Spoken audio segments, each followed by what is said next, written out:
I got home over half an hour ago from work and I've been trying to film this video ever since, but people keep phoning me, and the only people who ever phone me are my family because I never talk to people on the phone. So family, stop calling me. That includes you, Sarah. You were the first culprit. So I'm just gonna try and film this and see how it goes. In the same way that Sarah talked about something she did last week, I'm going to talk about what I did on Saturday evening. I went to see Unfathomable, the author of the Tales of the Cities books, which I'm pretty sure I've talked about before, and he also wrote The Night Listener, which I think I mentioned in my books video, but I'm not sure if I did. Tales of the City books are about a group of friends in San Francisco, and it started in the 1970s and has only just finished. The final book came out a couple of weeks ago now, hence the book tour. So you've seen these characters grow up from about our age to now being in their 60s, 70s and beyond, which is something really special. There are probably other book series out there that have taken characters through such a time span, but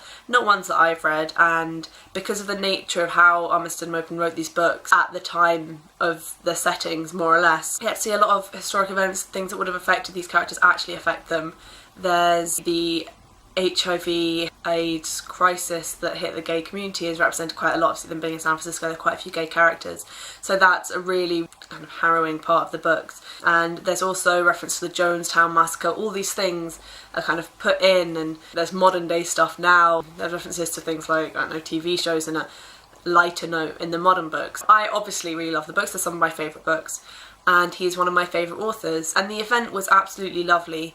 Because it was a book that featured a lot of gay characters in 1970, when most books didn't do that and there wasn't much gay culture around. So a lot of people there who were thanking Unfathomable for helping them to come out and changing their lives with his depiction of just kind of normal gay characters who were so much more and happened to be gay. So that was really lovely. For me, on a personal note, the books didn't have that impact, but I really, really loved them, and I feel like every book that you really love has some impact on your life. Every character that you fall in love with through a book has some impact. And I've been lucky enough to see 3 favourite authors of mine in the past 3 years. So last year I went with Rachel and Sarah to see John Green, author of The Fault in Our Stars and other wonderful books. And the year before that I went to see J.K. Rowling with Sarah, Rachel and Mum, which is the first time I think Sarah and Rachel met, and look what's happened now.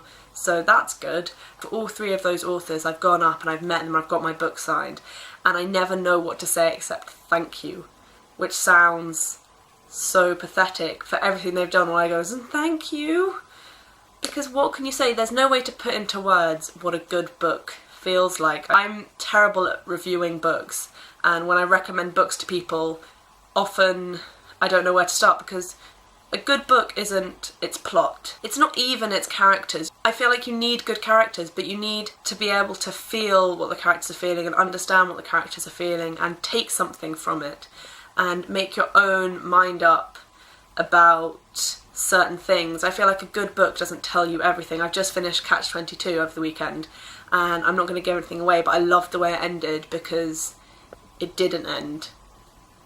And I feel like, because I'm so bad at talking about why I like certain books anyway, I have no idea ever what to say to favourite authors. I mentioned in my Obsessions video, I think, how I met Michael Morpurgo when I was about 8 or 9, and I said pretty much nothing to him the whole day, because what are you meant to say to someone whose words you've just read so much? And even in fiction, I feel like you know so much about an author, you know the way they think, you know that your favourite authors think in a certain way that you do, because the things they're putting down on paper have to come from somewhere in their mind.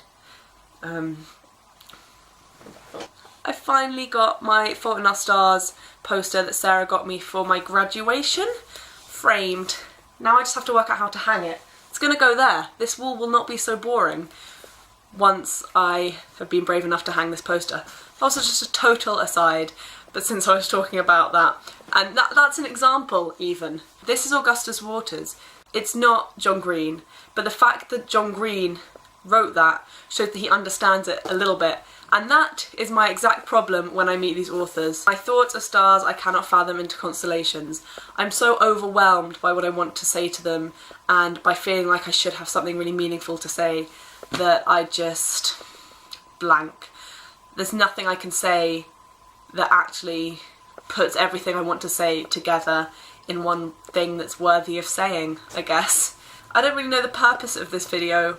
It's just, I met one of my favourite authors. I love meeting my favourite authors, and yet I'm incredibly awkward when I do so. That's it, pretty much. I'm looking forward to seeing what Rachel and Sophie come up with in this weird week of no theme. Until next week, guys. Bye!